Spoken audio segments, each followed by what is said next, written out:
আসসালামু আলাইকুম। আজকের রেসিপি পাঙ্গাস মাছে কলা পাতায় পাতুরি বানাবো। নিয়েছি চীনাবাদাম, পেঁয়াজ, রসুন, আদা, কাঁচা লঙ্কা, কালো সর্ষে, সাদা সর্ষে সব একসঙ্গে বেটে নেব।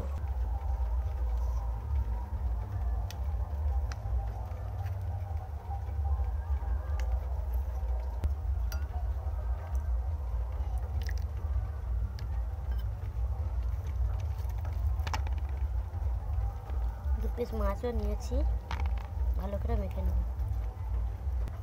কুচি কলা পাতাও নিয়েছি, দিয়ে দেব।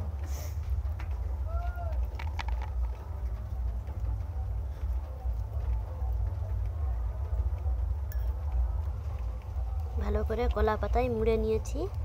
আবার কড়া গরম হয়ে গেছে, দিয়ে দেব। উল্টে পাল্টে ভালো করে লাল করে দেব। দিয়েছি ঢাকি। 5 মিনিট পর তবে ঢাকনা খুলব। 5 মিনিট পর ঢাকনা খুলে উল্টেও নিয়েছি।